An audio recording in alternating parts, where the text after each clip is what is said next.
All right. I'm here with John Weeks, and I called a last minute audible on the poor man, and he agreed to just continue on with me because he's such a trooper. Um, John, how are you doing? You just released a new article at the Institute, so we'll talk about that here in a minute. I'm doing great, Tommy. I would characterize myself as the blessed man who gets to hang out with you and knock ideas around. Excited to do it. Yeah, it's nice to sometimes, and that's kind of where this podcast had originally started was just sitting down and talking to people and just throwing our ideas around and trying to see how we thought about things and what would where it best fit in our lives and the way that we best associated with the world, because sometimes it's really difficult to understand how we're supposed to even intermingle with the world. 100%. Definitely. Gets gets spicy out there. I don't think most people think about it though. I don't think people take the time to sit down and just consider how do I interact with the world outside? And I think I have like kind of a unique perspective because of what I do and how solitary it is. And then also having to deal like with communities of people on a regular basis, at delivering products and showing up to these stores in which I know the people, excuse me, I know the people that are unloading my trucks because they've been unloading me for like the last 3 years or whatever, and I've been dealing with the same people in many of the same locations for that time. And it's like I have to become a chameleon at times to blend in with others around me because I'm jumping from one situation to another and everybody does things slightly, excuse me, slightly different.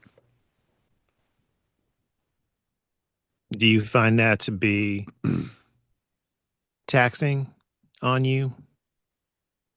No, I actually find it to be fairly natural. And I think a lot of that has to do with the type of personality I am. So coming from the background I come from, which was a pretty rough background, all things considered, I I had erected many walls around me as a protection, like to protect myself from people getting too close. And so it's very easy for me to have non-discreet kind of communications with people.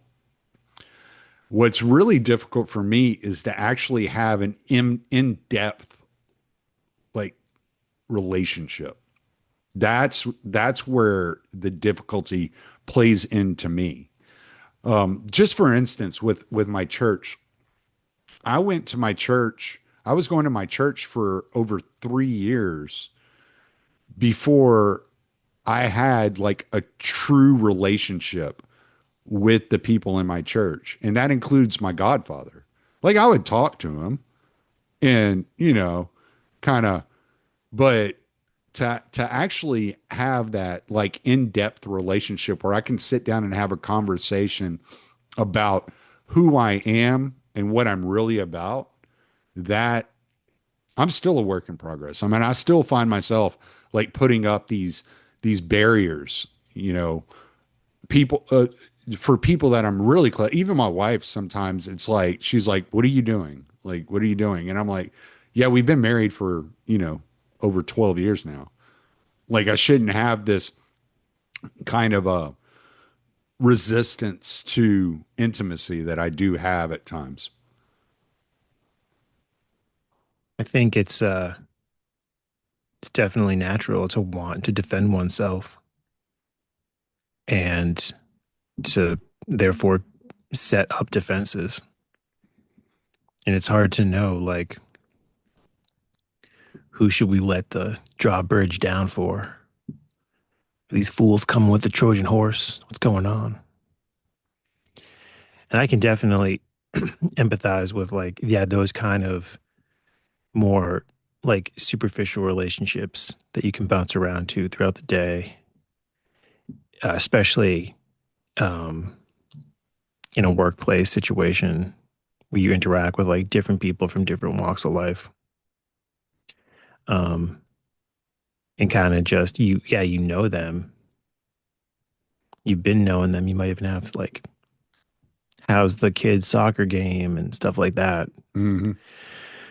But yeah, you don't get down to like the deep conversations and reveal anything about your trauma or fears or even what like you're really like committed to in life or what you're focused on. Right. Because, well, it can be just good humor because, like in 20 minutes, I'm not going to see this guy for probably another week or two, so it can just be a good humor. Hey, man, how you doing? Everything's good. Oh, look, here's something ironic over here. Here's something to point out and goof off about and laugh about over here. And you don't really have to worry about like exposing anything vulnerable to those types of people. And so it's that vulnerability that that I think is extremely difficult for me. I would guess it would be most men and possibly women. I've never been a woman. I've never identified as a woman. So I couldn't tell you how to be a woman any more than I can tell you how to be a bat. But as a man, I can say that it's probably pretty natural for men to keep their guard up and not let just anyone in, because there is this air of I owe security not only to myself but to my family, that kind of comes with being a man and providing for the family. Yeah, personally, I don't like to feel vulnerable or to be perceived as vulnerable at all. Mm. And I think, yeah, there's there's a stigma against it because of the responsibilities that comes from being a man, as the Godfather from the Godfather film said, women and children can be careless, but not men. Mm. Well, there's also this whole idea like there's when you start having kids, I mean, you know this as well as anyone. What is she texting me about? Oh, okay. She gave them a snack. She gave the dogs another snack. The spoiled ass dogs. Uh, so when you start having kids, there's a type of fear that comes with that as to what what do I have to keep, like I got to be on guard at all times about these different ideas and these patterns of culture that endanger my children or steer them in the wrong direction in which they would put themselves in danger or jeopardy, right? So I've been thinking about this a lot the last couple of weeks. I don't know if you saw on Friday, Father Stephen DeYoung from Lord of Spirits podcast was on Tucker Carlson. Oh So no, that's awesome. yeah, you got to watch it, man. It's a great episode. He did a great job, and he said this one thing every time he says it, no matter who he says it to, you can see their mind being blown in real time.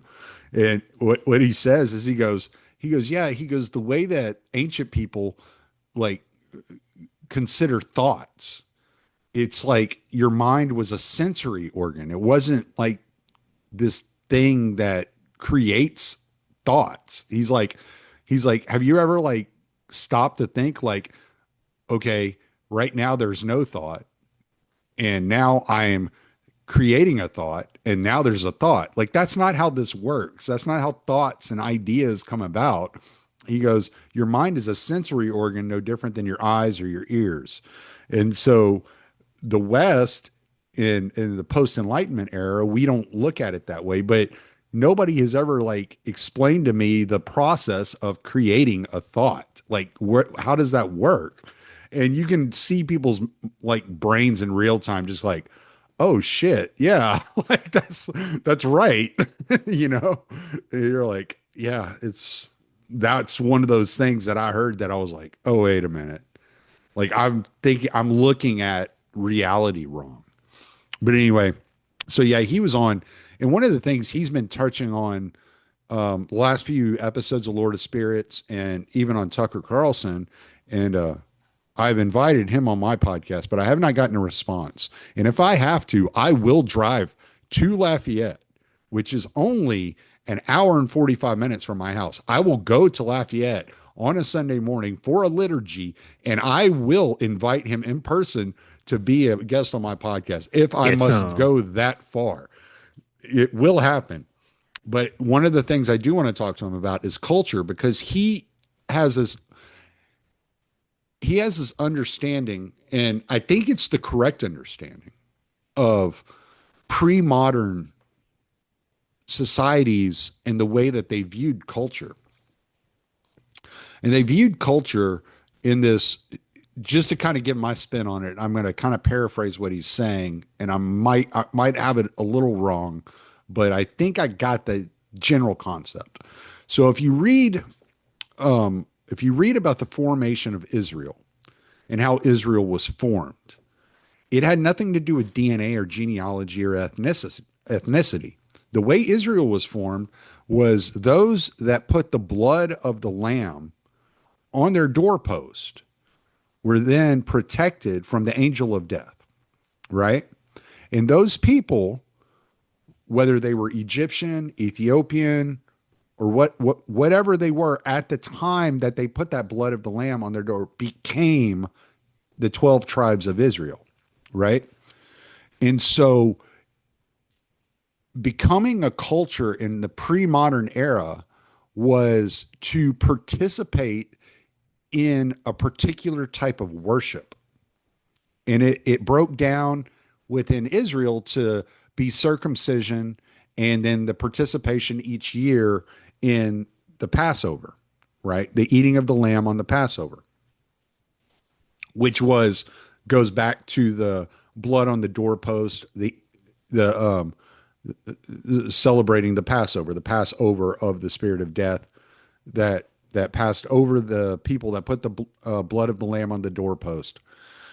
And so if you look at culture from that avenue, what we're looking at in the United States, it would explain so much about the dimensions and the divisions that we have in the US, because we have these people, no matter what their genealogy is. It could be my cousin, and I'm not saying any of my cousins think this, so don't take it the wrong way, but it could be my cousin that believes that abortion is not only acceptable, it's necessary, that believes that men can become women, and that believes all these things. And I don't believe it. Well, at that moment, we are now in different cultures. We live in two separate communities. We could be next door neighbors and still live in two different cultures. This is never how the world operated. Like even at the onset of the United States, you would see that the Catholics would have their own towns, their own villages. They didn't intermingle. Like there was none of this intermingling between Protestant and Catholics living amongst each other. They all separated. They all personally divided amongst themselves. And so we got rid of this whole pre-modern idea of culture, created this modern idea of culture that it derives from heredity and DNA and genetics. And now we live in this postmodern world that says, well, culture is what you identify as.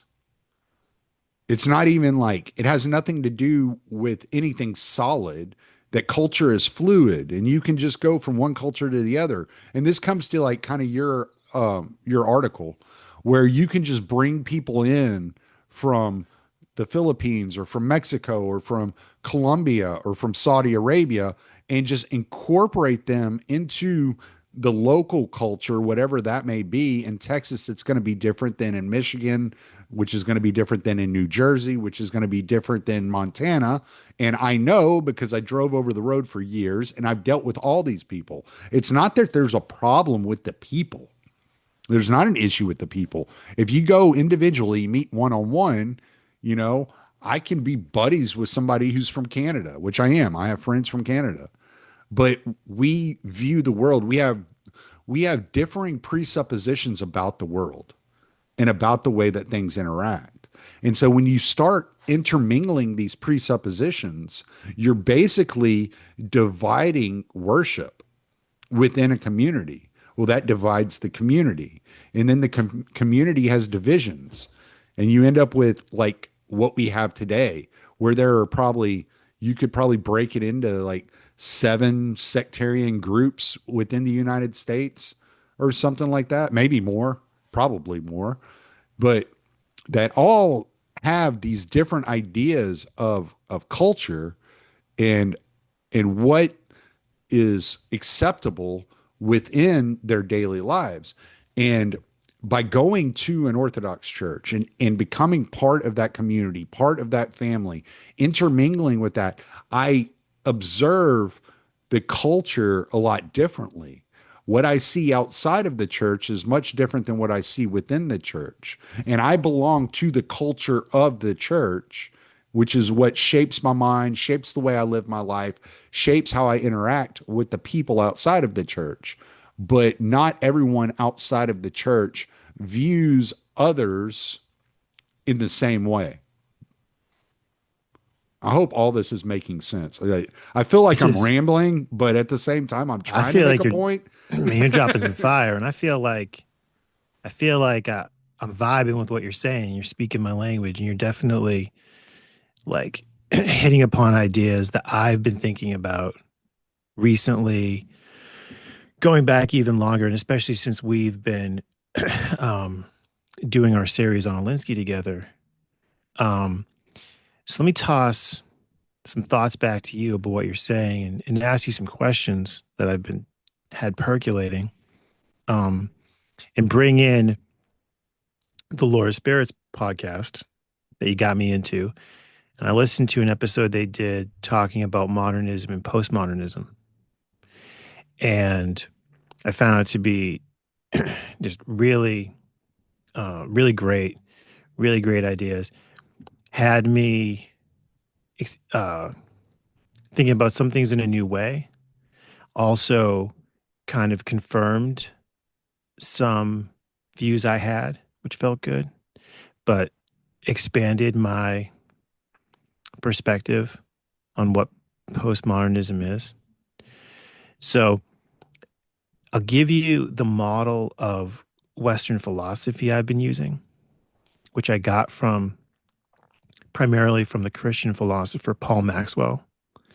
But then I kind of synthesized some other stuff into it. So it's just a model. But so the model is that in the history of Western philosophy, going back like about 26 centuries, there's been three big categories of inquiry: metaphysics, epistemology, and axiology, or in their simple terms, reality, knowledge, and value. So, metaphysics, inquiry into reality, uh, epistemology, inquiry into knowledge, and axiology, inquiry into value. And that during these 26 centuries, philosophers have been engaged in all three areas. But there have been three big historical epochs in Western philosophy: the pre modern, the modern, and the postmodern. And to really simplify it, the pre modern is from like around 2,600 years ago in Thales of Miletus until Rene Descartes about 500 years ago. And then the modern periods, basically from Descartes to Nietzsche in the late 1900s. And these are like transitional figures. It's not like one day it's modern and the very next day it's postmodern. And then from Nietzsche onward, we move into the postmodern, which is the epoch that we're in now. in Western philosophy. And what differentiates each epoch, and this I got directly from Maxwell, and I ran it by some like academy philosopher friends, and they were like, "Oh, that makes sense."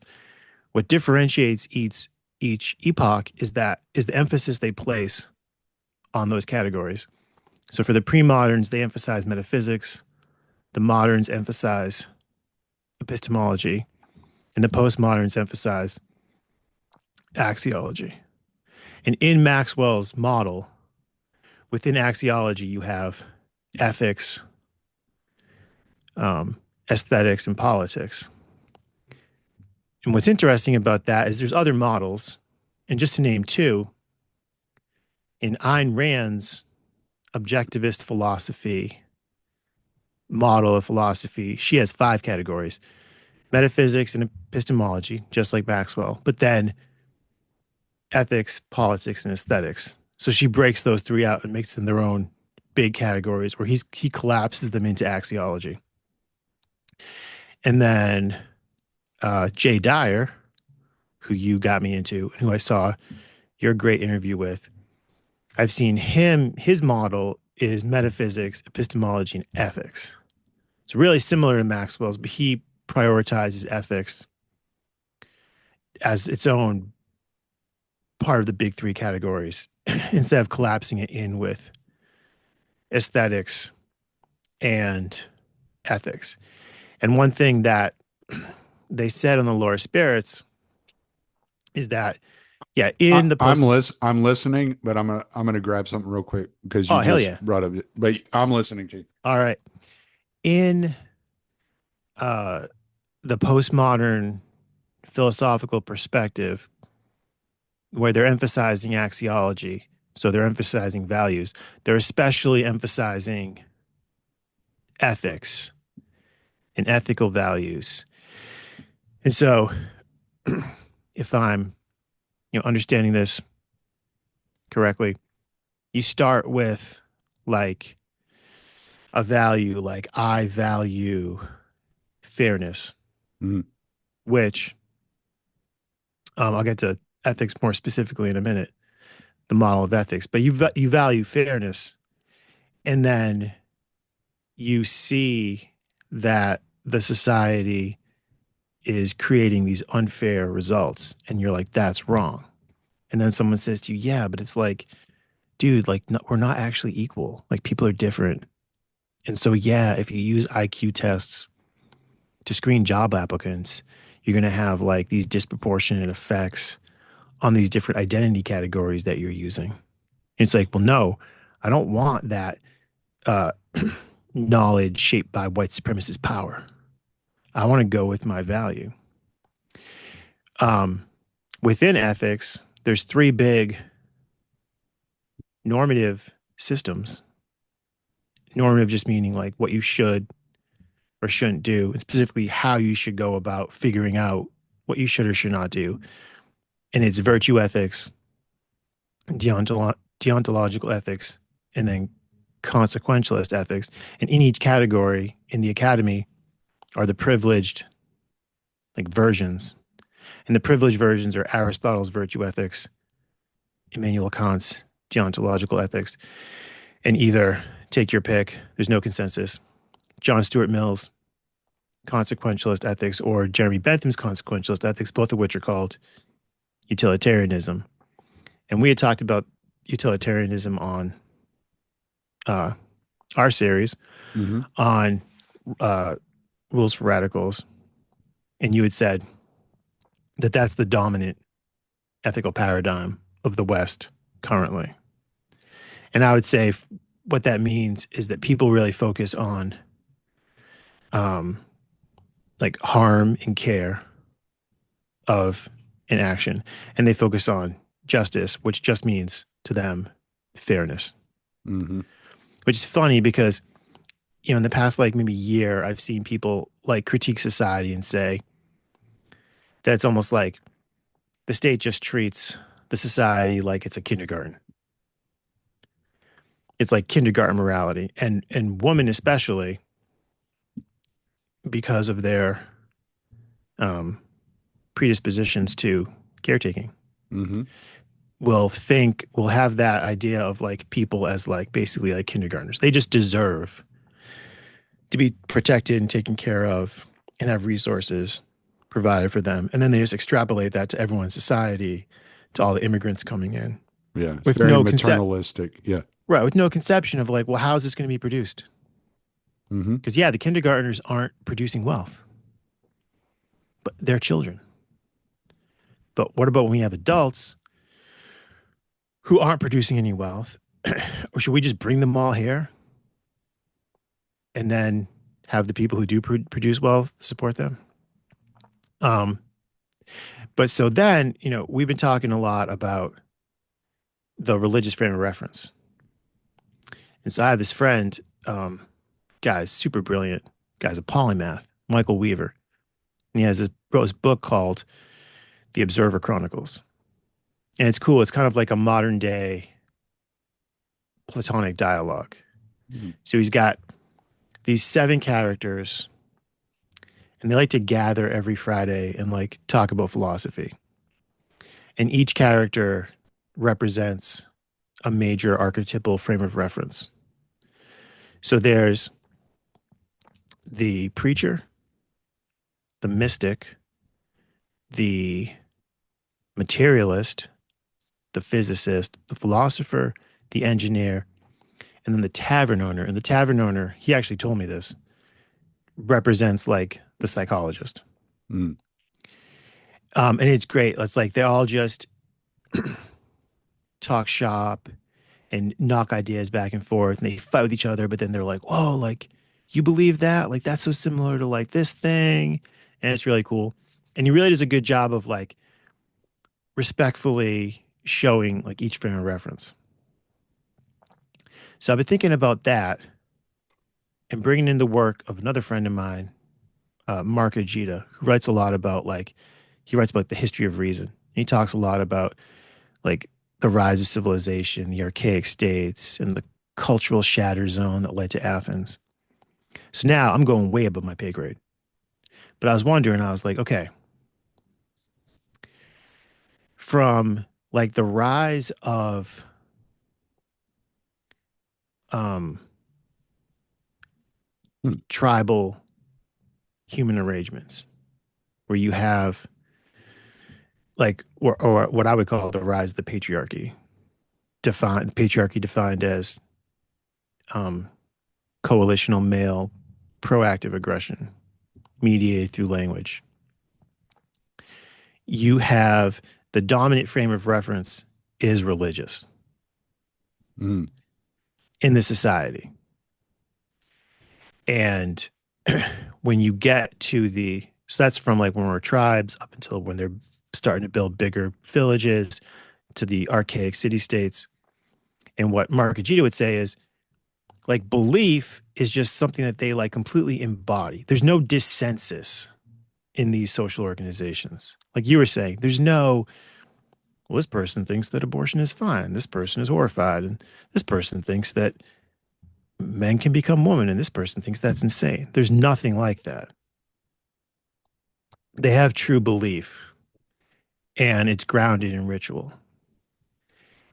And these archaic states, the powers that be are um, they're underwriting their legitimacy with this uh, appeal to God or the gods. But then when you get when you're at the time of ancient Athens and Socrates, Plato, Aristotle, you've got um,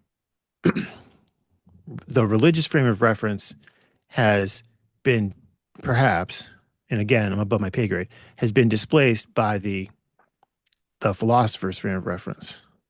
And with this idea of like, oh, the philosopher king, like the philosopher should rule society because of our reason, because of our supreme intellect. When you get so all throughout the pre-modern period, the philosophical frame of reference is dominant. And then when you get into the modern um, philosophical period in the Enlightenment, you get the rise of science, and now science becomes the dominant frame of reference. And even though the scientific frame of reference is created by or discovered by men who are deeply religious and deeply nationalistic, like Descartes, who's French and Catholic, and that deeply influenced the system he created, the frame of reference he created, it ends up giving rise to this secular materialism, especially in the 1900s. And when we get into the postmodern philosophical era, the um, the scientific frame of reference is still dominant. It's still dominant today, like in the society. The the intellectuals are still trying to reclaim the throne for philosophy. Um, and to make things worse for them, like the physicists are starting to point back toward a religious frame of reference, where the physicist Martin Heisenberg, some Heisenberg said something like the first sip of the cup of uh, natural sciences will make you an atheist, but God is waiting for you at the bottom. Mm. You had said something the last time we spoke. I don't know if it was while we were recording or after when we were just talking shop, but you had said, um, attention is worship. Hmm. And I was thinking about that. I was thinking, like, what do I pay attention to? That's Father Turbo. That's not me. So just to give You credit told where me it, credit's but due. right. Yeah, yeah, yeah. But that comes straight from Father Turbo. Remember that time you were like, all is suffering? That was that was brilliant. But then I was thinking about, whoa, what is the implication for of the like mass surveillance state? I was like, it's almost like, well, that would mean like the state is like worshiping the people. And then I was like, oh, well, I already kind of like have that idea because where the ancient, the archaic societies and the um, pre-modern empires and monarchies, they all invoke God to underwrite their legitimacy. But then with the Enlightenment, with the rise of the modern nation state, they start invoking the people with democracies. And then I was like, oh, that's weird. I don't know what that means, but there's Can I something tweak? there. Can I tweak that just a tad? Yeah, hell yeah. Okay. So what I would say is the you would like, let's take the panopticon idea for a second. Let's just take that and just for a frame of reference so we can actually see what we're looking at. So you have the panopticon, right? And so the individual actually monitoring the surveillance may worship the people. The entity, the institution doesn't, right? What the institution is doing it's making itself a god that the people always have to be aware of and thinking about so that the people are actually worshiping the institution. So it's almost like an inversion. The individual that's surveilling may be worshiping the people because they're watching. We saw this in the in the what was the movie about what's his name? Oh God, I can't think of his name. The guy who's living in Russia right now that got rid of all those gave all the documents to Glenn Greenwald. Edward Snowden. Edward Snowden. So the movie about Edward Snowden, right? You saw like the people watching the monitors surveilling everyone was like, ooh, always wondered what was under a burqa, right? And they're like getting into it. You know what I'm saying? Mm-hmm. So there is a form of worship there that they're encountering, that they're engaging in. But the state is the surveillance state. It's the institution is the surveillance. So it's omnipresent, right?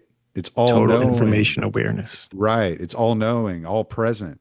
So the people being surveilled have to be aware, like if you look at like Brave New World, they have to constantly be aware, or in We even, you have to constantly be aware of the words coming out of your mouth, the actions that you engage in, right? Because the state is all knowing, all seeing, all powerful. So it has turned itself into a god. So So what you're ultimately doing, yes, the people surveilling the society may be worshiping the individuals that they're surveilling to an extent, kind of like this kind of weird kind of like almost perversion of watching people could lead you down that road.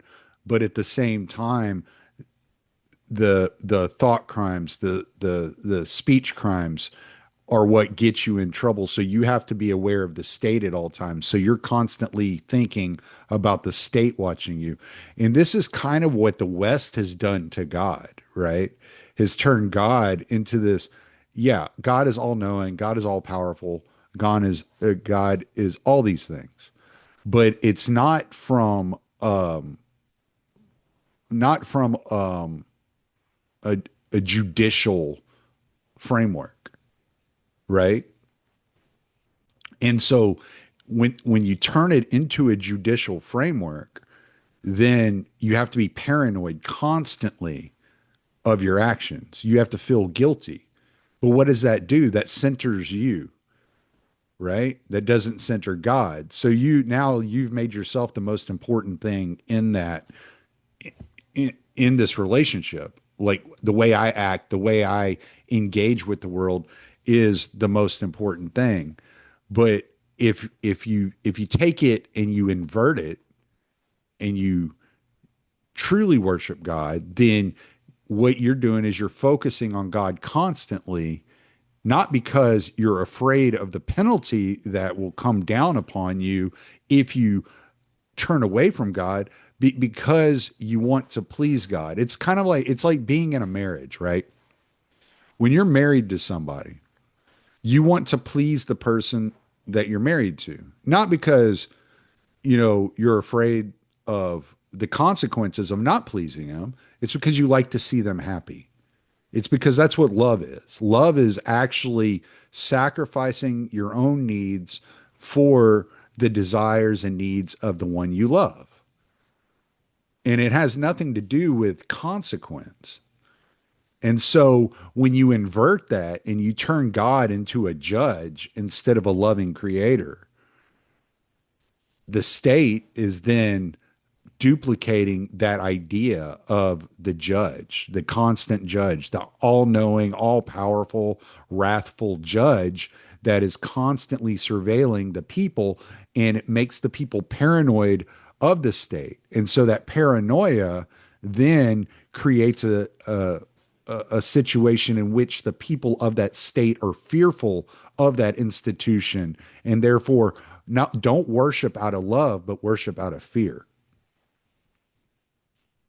Is beautiful because when I had that idea of like, oh, like this attention is worship, the state, mass surveillance, paying attention to the people, I was like, okay, there's something there. But I already have this whole perspective where I recognize that the state uh, like fancies itself a god or portrays itself as a god and even has this own like mythology that to like that from my perspective seems to like track with um the Christian story. So the state is God, and then like the corporation's the devil. Mm. And now this is not true, but I actually believed this until Sheldon Richman corrected me. But in the mythology, the state created the corporation in the 1900s, and at first the corporation was good. They like built some railroads or whatever. Just like Lucifer was one of God's guys. But then the state, I mean the corporation, it fell from grace and it rebelled. And what is sort of like, and in jumping if I'm getting this wrong, but it's like Satan wants to be God. The corporation wants to be the state. And like when you see like this is like a liberal fair, is like the evil corporation that is basically like a multi-level marketing corporation that like does everything. Like oh, they make movies and they sell cell phones and they sell insurance. And pretty soon they're going to take over the government and provide the security. And like that, we can't let an evil corporation become the state because that's evil. The state needs to be the state because that's good. And the state's constantly engaged in this battle against the evil corporations. One of my favorite examples of this is in one of Joe Biden's State of the Union addresses. He was like, he's like, we got to do something about this shrinkflation. The potato chip companies are putting less chips in the bags. And I was like, that's great. Like, this guy is the head of the most lethal imperial power in the history of humanity. And he's Just cussing killing. at Lay's. Yeah. And he's like, and you know what's out to get you is the potato chip Where the hell's companies. my sour cream and onion? and like, and like, you can see there's like, sometimes in the, from like the perspective of the state, you can throw like anyone outside the state under the bus. So even like in movies where the villain, like the evil corporation, is like a weapons manufacturer, which that actually makes for a better story than like the potato chip company. But it's like, here's this evil corporation just trying to make money. And that's why we got the state doing these Just trying bad to make things. money. Yeah. You're right. So like there's a movie called Drone, Okay.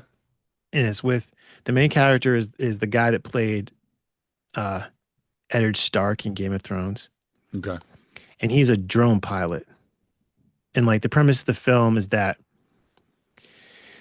Oh, is him this about the PTSD around the yeah. drone operators?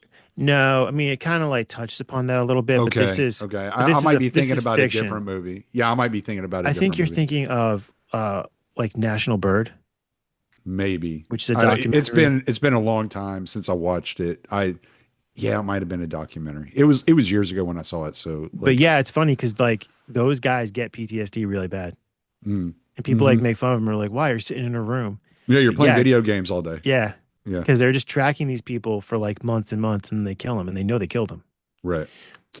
In the movie Drone, it's like I think he's the drone operator and then his buddy like handles the weapon systems, Hmm. but they're doing it together and they like blow up a terrorist, but they accidentally like kill a woman and Mm. now like who's innocent and her husband is trying to get revenge.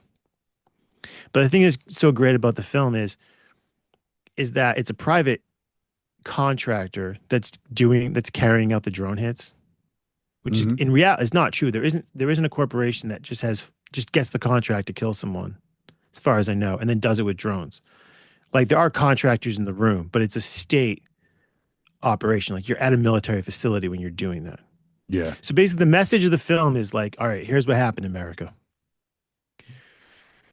Capitalism did its evil thing. It got in the game, made it about making money, and that's why innocent people died. If we never should have allowed a corporation to do this. The state must control the drones. When obviously that's not the problem. Like it's the state power itself that's like authorizing these killings. When it's like the almost like the corporation. All right. So it's like they're playing a dialectic on you, right? So it's like the corporation versus the state. But like Hunter Arenas said in that tweet that you put in your article about the the state, the United States being international because it's imperial. It's necessarily international. It must be international, right? And these corporations act almost as like appendages of the state. And sometimes the appendage might stick its finger in a light socket and do something it's not supposed to do. But for the most part, the state's going to protect that appendage because it needs that appendage acting in foreign, like if you read that book Confessions of an Economic Hitman, right? You need that corporation in those foreign countries acting on behalf of the state in order to get these contracts. And you get those contracts or we're going to have to send the jackals in, kind of deal. And the corporation is an arm of the government. And this is what the left will never get is these cartels, and you'll get this. I don't know if you've read the book called The Progressive Era by Murray Rothbard. I have not. You need to read it. It's free online, dude. You can download it and read it for free online. Nice. It's okay. So he goes through the history of the progressive area, and what made me think of this is you brought up the railroads earlier.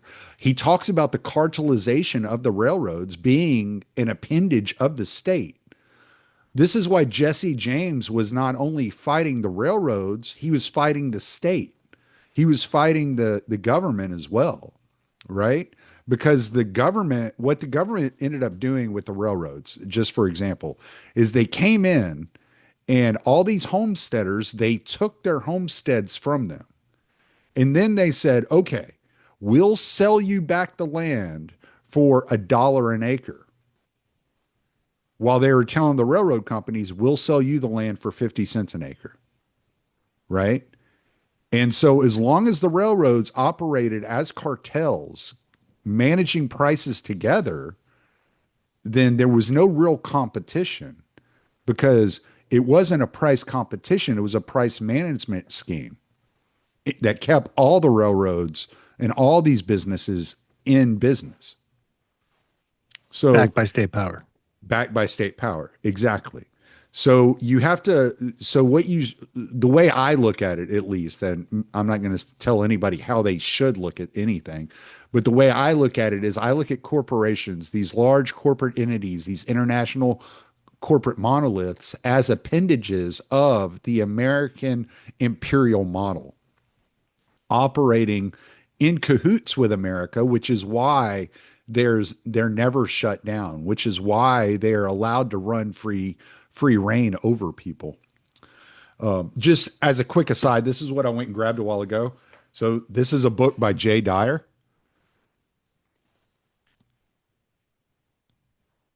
So that's something that you'll really enjoy. It's Jay Dyer's philosophy book, meta narratives, essays on philosophy and symbolism. So and you can get it at his website. I think if you pay like $10 more, he'll even sign it for you. Like he's not afraid of a grift. That's awesome. Yeah. So, but yeah, I just wanted to give a little shout out there because you did bring up Jay Dyer, and I thought you might enjoy that. Well, check this out. So, but yeah, check out I Rock. actually, I already had bought it for my Cool, Kindle, cool. but I haven't started it yet. But yeah, I'm excited to read it. Yeah, yeah, Yeah, I really dig his vibe and his work. Your interview with him was tremendous. yeah. I need to get Yeah, back it's in got touch with deep. him and get him back on. Yeah, that was a good one. I would really love to do the podcast that I talked to him about doing. I still haven't done it where I take the Orwell essay of politics in the English language and take propaganda by Edward Bernays and combine them and try to like work through them together. I think that would be such an That's awesome. interesting, yeah, I think that would be a very interesting podcast to do on dealing with how propaganda is used, how language is used in propaganda, and why, as Orwell complained about, it's a necessity to change the meaning of words and the language in order to propagandize the population. So, I mean, this leads me to something you were talking about earlier when you were talking about justice being fairness, right? One of the things Father Stephen DeYoung hammers home quite often, and I don't think people understand what he's doing, or those that do are probably have more of a political leaning mind, similar to mine. But he talks about like in the creation of the earth, for example, he talks about God brings order to the earth, right? And if you look at the creation of the earth in the first 3 days of the creation of earth, the heavens and the earth, what he's doing is he's taking out the chaos and he's restoring order. And if you look at Christ on the cross and his death and his resurrection, what is he doing? That's 3 days, just like the creation of the earth. It's 3 days, and he's restoring order or justice So justice, appropriately defined, is the order of the world, right? So justice isn't fairness, it's correct order. And so this is a place where these legal philosophers and politicians have had to distort language in order to make it seem like fairness. Let me ask you this, Yes, sir. because you hit upon something that I'm like really into when you said like the guy's actually like sitting at the surveillance station. They might be in some sense worshiping the people, but the state itself is positioning itself to be worshipped. So there's this distinction between this the individual human being or in the individual human beings who like work for the state and Mm-hmm. then like what the state is. Mm-hmm. And so I had this really interesting experience a few years back when I went to Pork Fest for the first time. Mm-hmm. I don't know if I told this story to you before, but I went to Pork Fest because, well, one, I Tom Wood said he was going to speak, so I was interested to see him speak. And then Tom Wood said, or then I went and looked at like the website, and it's like Scott Horton's going to be there. I was like, oh man, that's awesome. That's actually how I met Scott. So I went, and it was sold out. I wanted to go, it was sold out. So I contacted them to see if I could like volunteer in some capacity. Mm-hmm. And they were like, yeah, just like come, we'll give you something to do. So they made me a um like event ranger, which is like the worst thing they could have made me be. So they gave me this like neon yellow shirt, and they're like, just walk around and see if people need help. So I'm like the visible presence of authority at a libertarian festival where people are like wasted. Dude, and people were like mean. They were like, oh, you think you got the power, boy? I was like, I'm just here to see Scott Horton and Tom Woods. And like, I'm not armed. And so I'm hanging out at the Ranger You're tent. the you're the you're the elevated version of a hall monitor. Yeah. So I'm doing my hall monitor thing. And then at night, I'm just hanging out at the Ranger station. And someone, it's a campground that they would hold this at. Someone's car got keyed and they had called the police to file a report. And so all the Rangers I was hanging out with, they're on like the walkie talkies and stuff. And they're like, there's an employee of the police on site. There's an employee of the police on site. And that just like struck me as weird. I was like, an employee of you mean a police officer? In my head, I was thinking, you mean a police officer, right? Why do you keep saying employee of the police? But then I remembered that.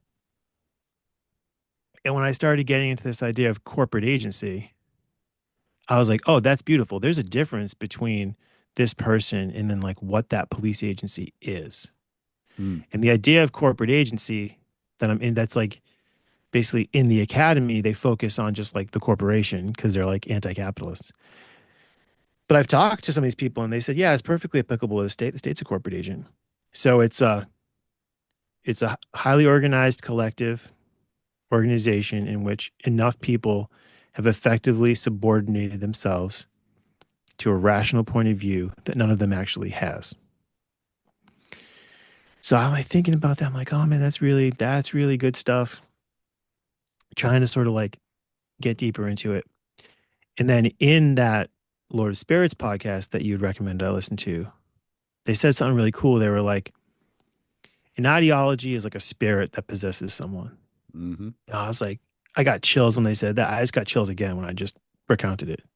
Because like, oh man, that's such a great way to look at it. Because like when I talk to like I'm surrounded by a lot of like tax the rich liberals.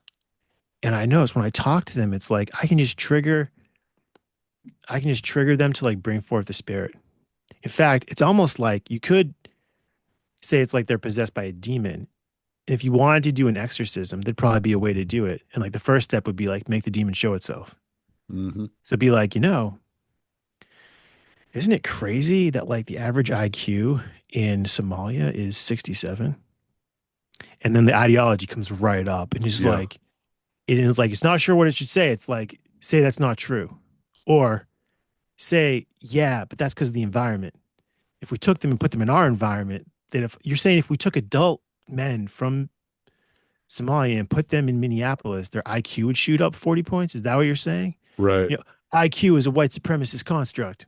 And Yeah. you just like see them like be it's great. So then it's like, So okay, this goes back to what I was saying earlier about like the cultures and what you worship, right? They're showing their value, what they value, what they worship, where their attention is, right? They're showing this. And so this divides two different cultures, you know? And so it's like you're invading on a foreign culture in that moment. I was deep behind enemy lines. So then, okay, so one more like thought, and then sort of like the big question to you, although I'm not sure how to even articulate the question, but this other thought that I got from Aaron McIntyre, I don't know if you're familiar with him, Hmm. Yeah. where he's basically like, he would say like, yeah, like Tommy, you're 100% right. Like there is like no cohesive culture in the United States. It's just like thousands of different cultures. And the way that you keep them all from killing each other is the authoritarian state. So there's an incentive for the if you want authoritarian state, or you are the authoritarian state, whatever that means. Now there's an incentive to fracture the population into thousands of separate and competing cultures, which um, goes to the mass subsidized immigration. So, but so then the question is, okay, I always think like, all right, it's crazy. You have like, say, like the state, or just like one part of the state, like the CIA, where like the corporate agent has been there for decades. So, like, right now, as far as I know, no individual human being who worked at the CIA, no employee of the CIA, when they did the coup in Iran in 1953, still works there. Hmm. But the CIA is still there. And Hmm. in some way, maybe They're still guilty in some way. it's the same Yeah. CIA. And that, They're holding over like institutional guilt almost. oh, 100%. And so it's like, I'm like, all right, so how does like the corporate agent, like, how does it work? And like part of it is that there's actual like job descriptions. So like, what does it mean when people are like effectively subordinated to a rational point of view that's not their own within the corporate agent? Well, part of it means that they like fulfill their job description, they do their job, Mm. and they have like respect for the hierarchy. Mm. But there's like something else going on. And I really like this idea of like ideology as a spirit, and is like the state almost as like some sort of like force or spirit, which then takes you out of the normal Like frames of what reference. is the process of going from no thought to a thought? Ooh, I mean, it's yeah, kind of the same idea, right? yes. Yeah. And so, all right. So you brought something up earlier, and I kind of wrote a note down whenever you said it because I was like, oh, this is really good. I really like this idea. And I didn't write it down verbatim, so I'm just gonna like kind of tell you what I heard and the way that I'm processing this and correct me if I'm wrong, right? So, patriarchy to necessitate to a patriarchy necessitates religious sacramental life. So, if in order to destroy religious no, in order to destroy the patriarchy and create a matriarchy, you must destroy religious sacramental life. Is that correct generally? I hadn't thought about that, but that sounds correct. Okay. The only thing I So, would say is like, then how are we defining a matriarchy? well, I mean, it's like the the the feminization of the culture into that which the women are the head as opposed to the men. Okay. All right. So so in this makes me think of and this goes to what you were just saying. So Ron Paul had a quote years ago where he said abortion should not be illegal, it should be unthinkable. Right? And so this is a direct reference to changing culture. This is what Ron Paul was talking about. Changing culture, changing the way that we engage with life and the order of things, right? So, what I think is the only way that I can make any kind of difference in the world is to change people's experience of me. And that experience of me then makes them reflect and want to change themselves. So that necessitates that I change. So therefore, I bury myself in the culture of the Orthodox Church, in the community that is there. And as I change, people's experience of me changes. They notice that their experience of me is changing. They ask why, what is different? Why is their experience changing? They then maybe 10 people change themselves by entering into the Christian community and therefore re Christianize or baptize the nation in that way exponentially, right? That's kind of the way my mind processes this information and how to go about changing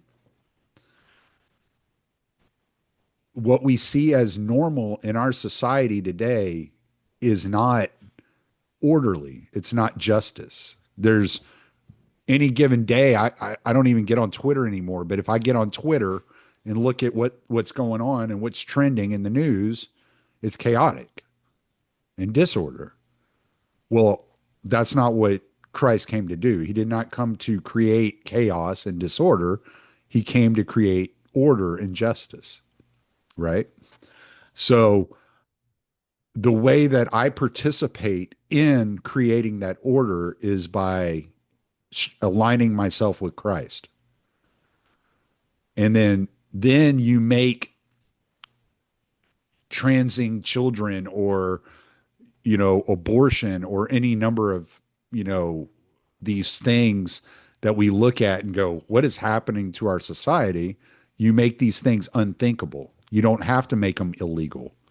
Making things illegal, I mean, we know as libertarians, making things illegal does not shape the society. It just pushes things underground. What you want is you want to shape the society and create shame around that action in order that people don't even consider it as an option.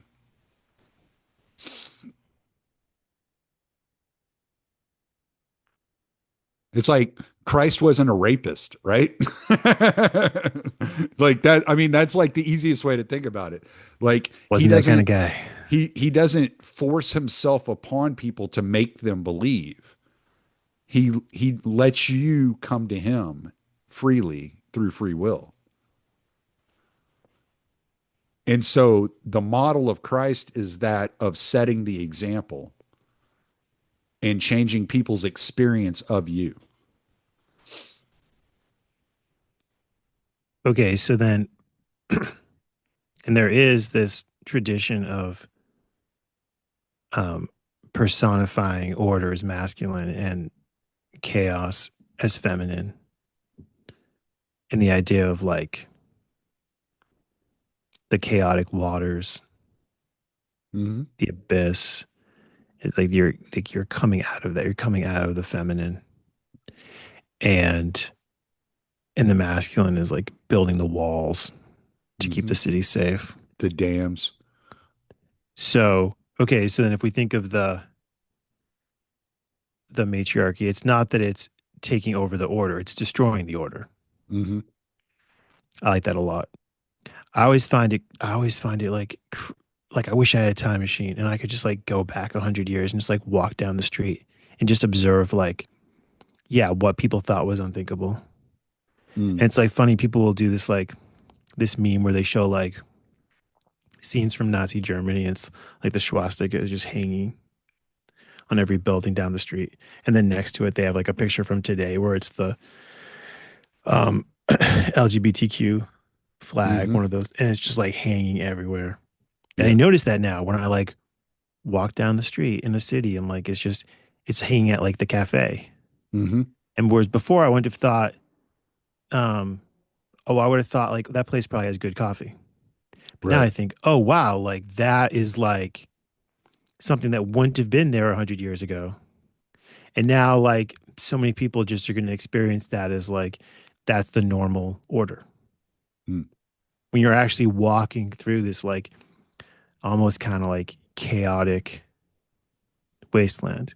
And what I really like about what you said is, I've really been interacting with, like, I don't know if you call them paradoxes or just like the difficulties, but like within the libertarian frame of reference, it's like, yeah, I can see that like the state's this monster.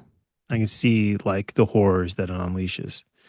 But then I get it when like conservatives are like, yeah, well, like there it does exist. Someone's gonna control it. Wouldn't it be better if it was like us instead of like these insane women? Hmm. And I'm like, yeah, like that like makes sense. Or when you see like, I don't know if you've seen this recently, there's like crazy footage of the police and like ICE employees of ICE and employees of the police Hmm. just being attacked by these mobs and fighting with them. And it's nuts. And it's Yeah, like, I have not seen it because I'm not on Twitter. So I do not see these things. yeah, it's chaotic. It's very chaotic. And yeah, it's like, okay, so like I from a libertarian perspective, like that's the state. That's a destructive force that um is probably working on all sorts of crazy tyrannical things. But that right there that they're fighting with is like the forces of like pure chaos. Hmm. And it's like I don't want to side with the forces of pure chaos. Right. Um, and also like these are individual human beings. So like I'm 100% sure that I would get along with like 99% of those guys working for those police agencies way better as people than these people that have committed to like the revolution Right. or whatever. Those people are completely insane. Right. Because the people that work for these police institutions like have an idea of what order actually is. And maybe they go about instituting order in the wrong way, or they get caught up in the situation in a bad way. And as as men, we should be able to recognize, like, you know what? This is a man who's been pushed to his limits for 8, 10, 12 hours a day for however many days and snapped. And we've all been there. We've all snapped over like the smallest little thing because you just had a bad day and everything keeps going wrong over and over and over and over and over. And finally, you just lose it, right? And you lose it over something you had no business losing it over, but it was just like the straw that broke the camel's back. And maybe that guy just deserves a little bit of grace and to face the consequences of his actions and not be put on trial every day for the rest of his life. You know, like, hey, dude, 100%. you fucked up here. Like, we don't like what you're doing here. We're not going to co-sign on the action you took here. Pay your fine, spend your time in jail, whatever you have to do, pay your debt to society, but it's not the end of your life, right? There's retribution. You can come back from this, right? Because on any given day, let's just say think of the worst thing that you've ever done in your life. Just the worst thing that you can think of, the thing you're most ashamed of, that you don't speak about, that you don't want anybody to know about you. Like that doesn't define you as a person.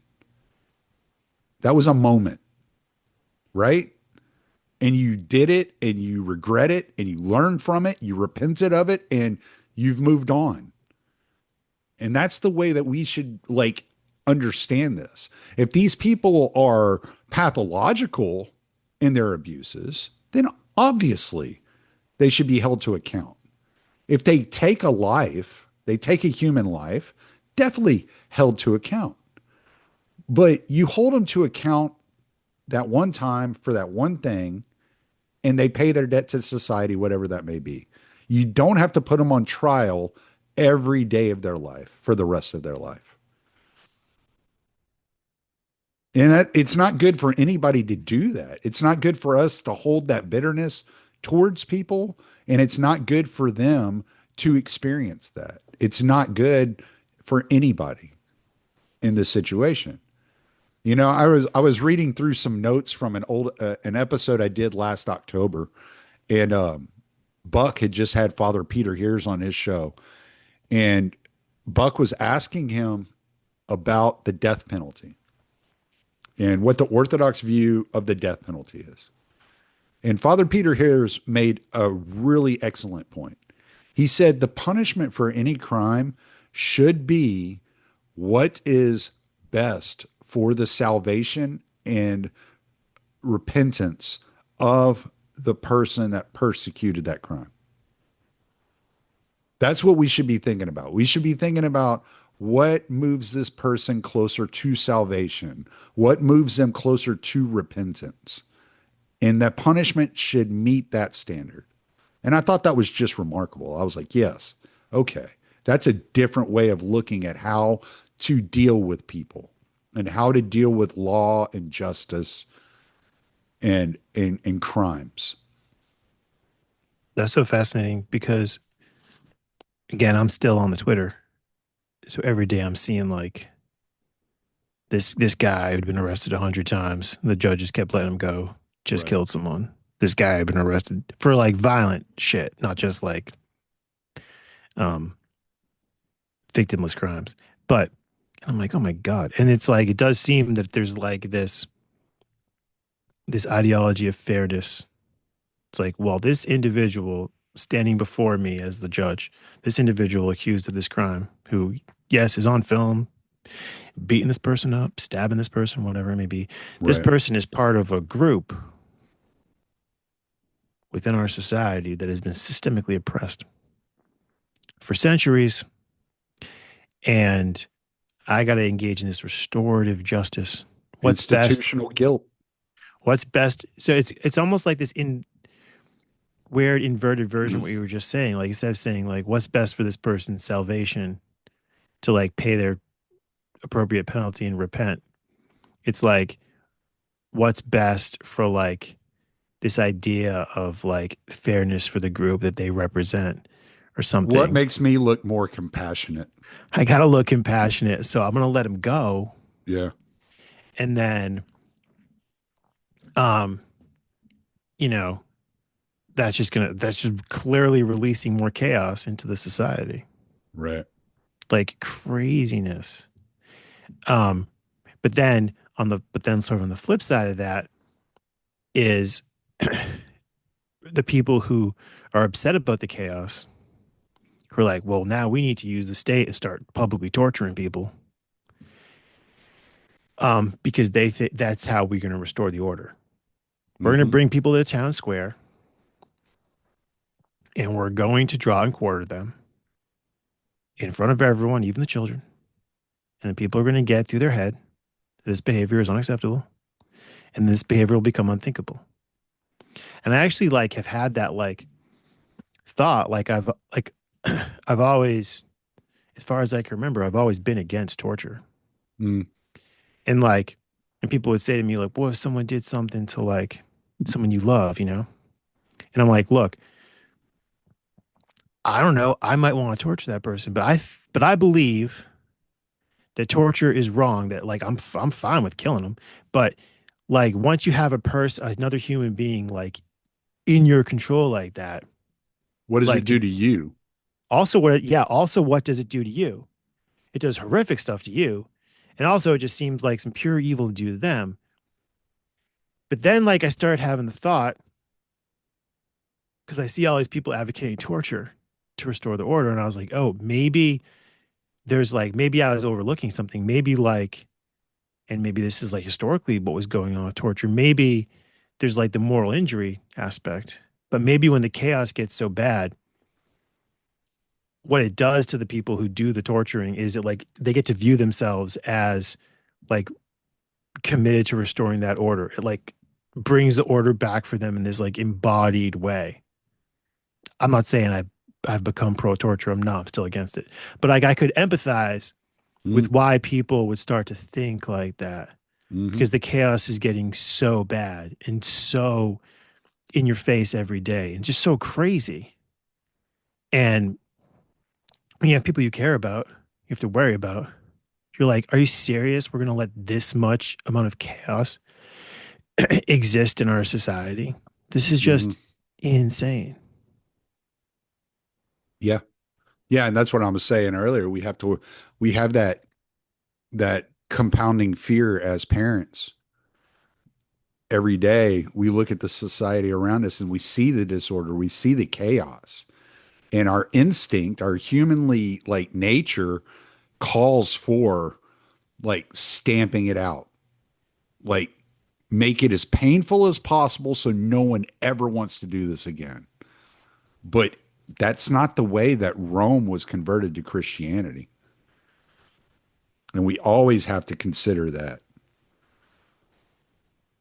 Constantine didn't become a Christian because like Saint Paul held a sword to his throat. Like it was a long, treacherous road. And we're called to pick up our cross and follow Christ and his example. We're not called to pick up a sword and slay dragons. Though St. George is pretty awesome. So like so if you're slaying dragons, I ain't mad at you, brother. You're pretty cool. Make a video. I want to see that shit. Have you seen Game of Thrones? No, we actually bought the box set last year and we're going to sit down and watch it. And we just never have. I spent $100 on it and it's still sitting under my DVD player. All right, well, I'll save this commentary till after you've seen it because I don't want to. Oh, you can say it. I'll forget by the time I watch it because it'll probably be like at least 5 years before I actually talk my wife into sitting down and watching anything that long and intricate. All right, so there's a male character Hmm? that kills a female character who is associated with there's different houses in it's like medieval times, but with like magic. She's associated or she's from one of the houses that's associated with dragons. And so I saw that and I thought and also like before like he kills her because like he thinks she's like gone evil and she's gonna unleash chaos. And but before that, they have a romantic relationship. So like he kills his girlfriend, basically, for the good of society to restore order. And then I was reading this I don't know if it's actually like considered a book or it's a series of lectures by Joseph Campbell called Goddesses. And he's talking about like how in these like ancient um different societies, there's a story of like this chaos monster that's basically a dragon Hmm? and is like feminine coded. And sometimes it like is a woman who turns into the monster. And then the like storm god has to kill it. And sometimes like it is like he meets the woman and he starts sleeping with her. Then she turns to this dragon and is trying to destroy the village or whatever. And then he has to kill her. And I was like, oh wow, like I wonder if they were like if George R. R. Martin was like directly riffing off of that story, or that's just sort of like a something that's like just so deep in our psyche that it kind of just emerges. But and I don't know how to interact with this because people will say, 'cause I don't know if this is bullshit or if it's true, but people will say like masculine and feminine doesn't mean like men versus women, but men do tend to be more masculine and women tend to be more feminine. So like it breaks down like that. But you can have uh you can have men contributing to a feminine coded disorder and woman contributing to a masculine coded order. See, and I don't know if that's just like academic propaganda or if there's like maybe something to that. um but definitely that idea of like when people say like and I'm from I grew up in Massachusetts, so like I was in the propaganda. Mm. They were like they used to not let women vote. Wasn't that crazy? I was like that's crazy Have you because seen that's what Society? No, that wasn't so crazy. because I was raised. But now I understand. Like now, and I kind of like because I know some really like brilliant women who I respect. So I skipped over the stage where I'm like women shouldn't be allowed to vote, and now I'm just like democracy is just doesn't work. Hmm. I'm Yep. like no one or like only a few people should be able to vote. But this like mass democracy thing is like insane. Yeah. But definitely there is that aspect of Net like taxpayers. the feminine and the woman. Um, and I just like talk to women about politics and like not in a argumentative way, just having conversations and just seeing what they think. And a lot of them think just really insane stuff. Like, Mm. well, if we just bring the Somalis here, their IQ will go up. Like Because they it's all believe this. because women are run by emotions. So there's a homily by Saint John Chrysostom. It's called it's homily 20, and it's on Paul's writings on marriage. I think it was in the Corinthians. I could be getting that wrong, but anyway. Um, and so what Saint John Chrysostom says, and this is where I kind of take my lead from, and I think it was the best way I've ever heard it described. And he says, because Paul says, women submit to your husbands and men love your wives, right? And people have trouble with that submit word. A lot of this, like a lot of the feminist culture that we have today, they don't like that word submit. And so, but St. John Chrysostom, now this is the fourth century. So this isn't like an apologetic here in the 20th century or 21st century of somebody saying, no, no, Paul didn't really mean submit the way you think he meant submit. No, he wrote this in the fourth century, long before feminism existed in its current form, at least. Um, what St. John Chrysostom said is the house is a reflection or a model of the church. And so the husband is the priest of the house. And so if you look at what a priest is, he is the a he is a representation of Christ within the church, right? So if you take the church as the body, Christ is the head. And just as Christ is the head of the church, the man should be the head of the house. And not head as in leading, head as in the head on a body. And the woman is the body. I think it's actually better framing, and it's something that I've just kind of read into, that the woman is the heart of the house. So the head cannot operate without the heart, but you don't let the heart run things, right? You need that head to keep that heart in order, to keep that heart aimed at the right at the right objective.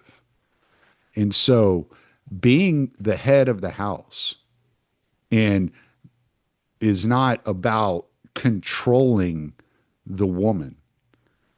It's about steering the heart in the right direction, pointing the heart at the right objective.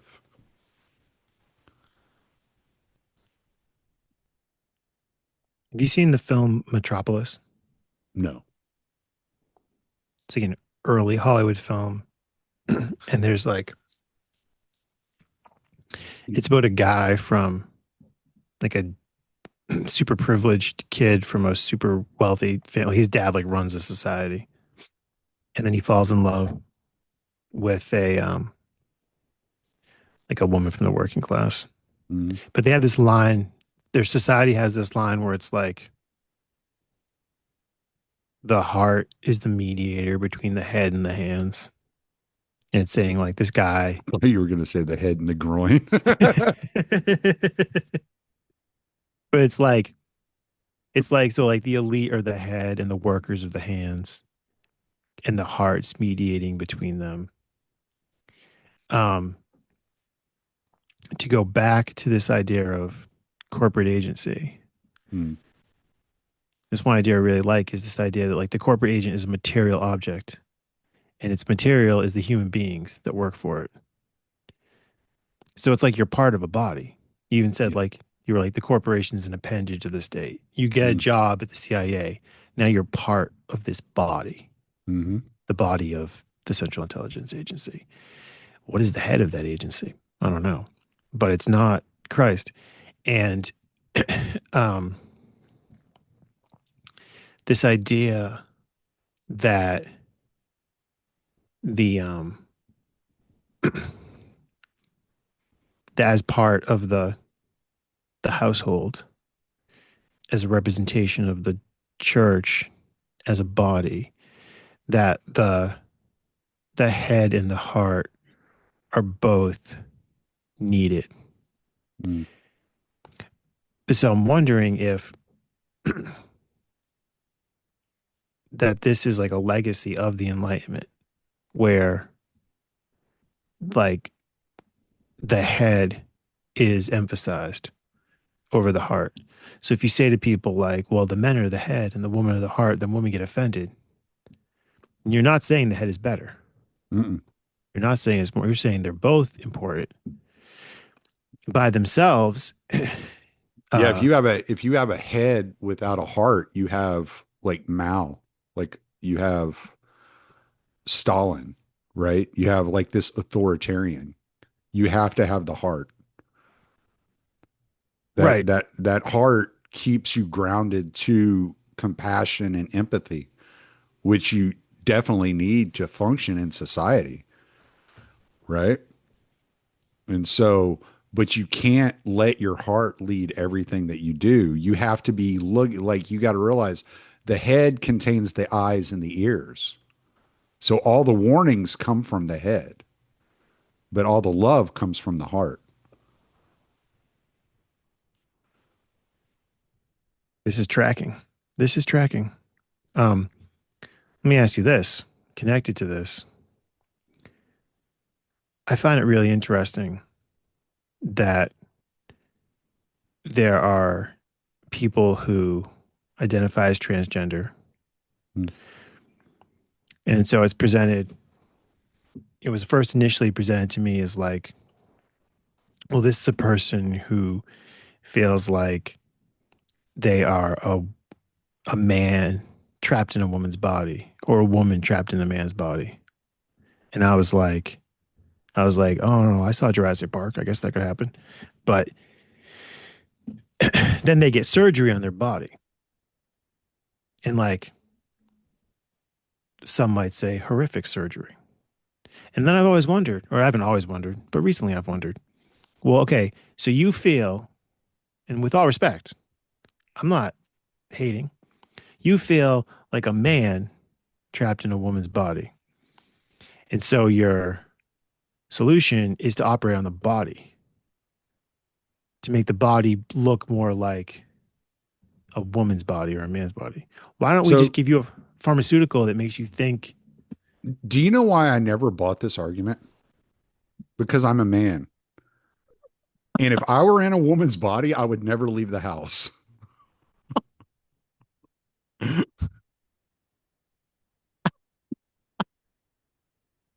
I'm just saying that is a ridiculous thing to say. You give me a nice set of tits, I'm not leaving.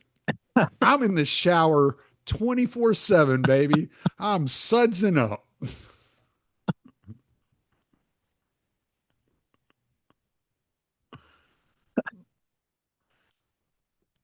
Unfiltered. I think I'm going to have to put explicit on this one.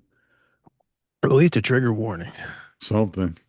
But yes, I've never bought that because I'm like, you don't know what it's like to be a man, obviously, because you would have never made it through puberty.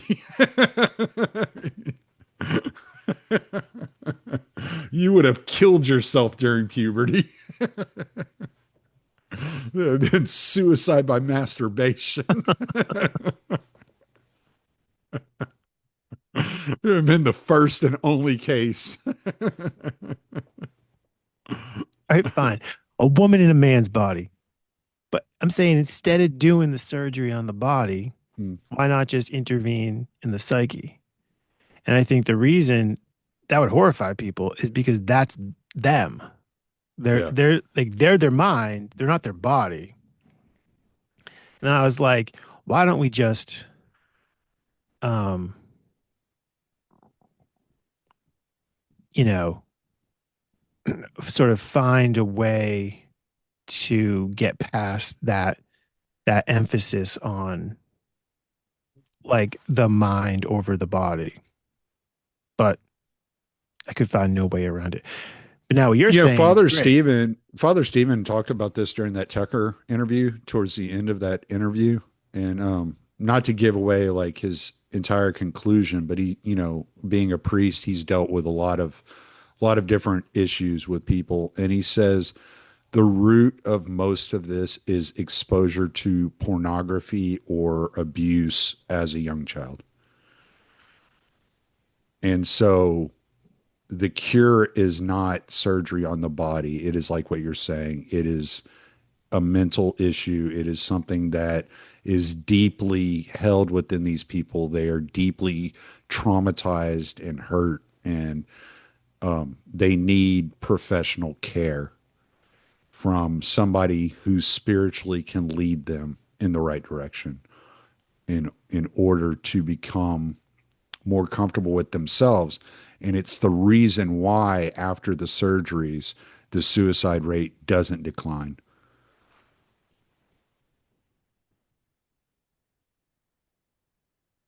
That tracks. Yeah, like within the past like year or two, I've like taken seriously the claim that you get a lot of these issues from because children were abused or raped.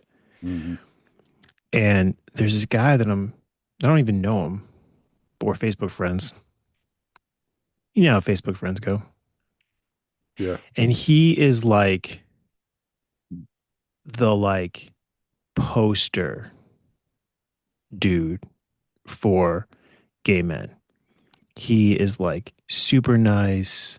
I mean, on Facebook, he's super nice. He's got a husband. They've been together for like 40 Is years. his They've name got, Dave Rubin? no. Sorry. See, trafficking children. Well, and for the record, I am not Facebook friends with Dave Rubin. But for the record, he, like, they're both really successful and just like, they're basically like this, like, picturesque bourgeois couple. Like, like if you were doing the propaganda, like these would be the dudes. And then Right. like maybe like 6 months, 8 months ago, he's on Facebook talking about how his abuser died. He's like the man that sexually abused me for years when I was a child died, and I don't know. I was like, holy shit! And I was like, was that why you became like, Mm, yeah. like, and it's not like I'm judged, not like I'm like condemning the guy or something. But I was just like, holy shit, is that what's going on? Yeah. Damn. I have a That's some dark friend. shit. I have a friend. Well, I say friend. I haven't talked to him in a while, but he's been on my podcast. He was on Buck's podcast, and he does his own show. His name's Joseph Scombria, and he talks very openly about his being homosexual for years. And I mean, he's abstinent now, yeah, but he talks a lot about the abuse that he went through. Damn. Yeah. So, and he's very open about it. Uh, Worth looking into his work.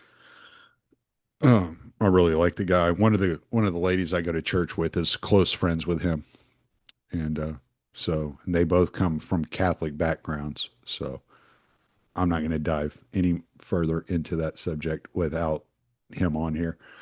But I've thought about having him back on just to touch base with him and just chat. But yeah, but hey, man, it's getting late, and I do have to get up at 4 o'clock in the morning. So I I need to wrap this up. Sounds Or good, my brother. I'm gonna be miserable tomorrow. You're not going to be happy when you talk to these people for 20 minutes. Exactly, exactly. So, hey man, plug your article. We didn't even talk about it. I did kind of want to. I wanted to dig into it, but I was like, if we get to it, we get to it. But yeah, plug your article. Anything you got going on at the institute? You got any interviews coming up or anything like that? I got a new article about ICE and the immigration crisis at the Libertarian Institute. I got a great quote in there from you, Tommy. I had a great quote from Hunter Durenzis. Kyle And Matovic, yep. friend of the show, Kyle Matovic. Yeah, and it was a really took me a while to work on it. Spent a couple months doing some You've been research and working on this one for a while, yeah. yeah, and talking to some people. So, couldn't have done that without the support of Scott Horton and the Institute and yourself. So I was really excited to get that out there. And I've been having really good response on it from people on all different sides of the issue. So it's been rewarding. Yeah.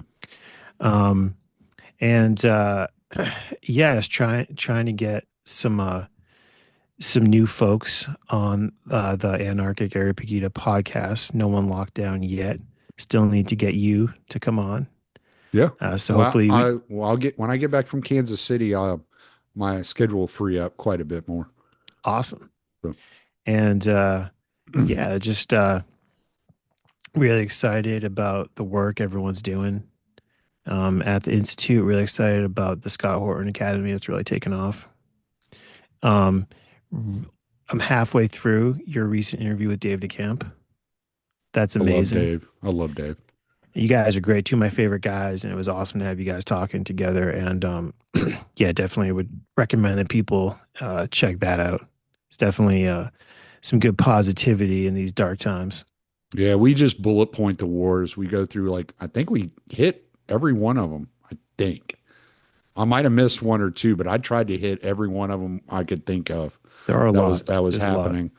So, and he just gives a quick bullet point of them because the first half of the podcast we're talking about, moving into Christianity, how that's helped our work and our lives and that type of deal, and just a real human connection with a man I deeply respect and care for. And so, yeah, yeah, I love Dave. Dave's a good guy. He's been a good friend to me. He's come on the podcast anytime I've ever asked him, which is part of the reason I don't ask very often because I know he'll drop everything and do it. So I do. It's the same with Scott and Kyle Anzalone. I don't ask them very often because I think the work they're doing is so important and so brilliant. I don't want to. I don't want to be a distraction. I want them to keep doing what they're doing, and But yeah, Dave's a You great do have dude. a great show, though. I would like to see all those guys on your show sometime I'll soon. get So them back. Yeah, I'll get them yeah, back. I'll get all of them back on eventually. Yeah. So I am like really bad about guest inviting too. Like, because like my thing is I wait till the last minute and I'm like, hey Keith, can you come on Thursday? He's like, yeah, I'm free Thursday in 3 months. And I'm like, oh no, dude, I can't lock down interview that far ahead of time. Work does not allow me to do that. I have to fly by the seat of my pants. So, but all right, man. Well, we will kick this, stop this recording.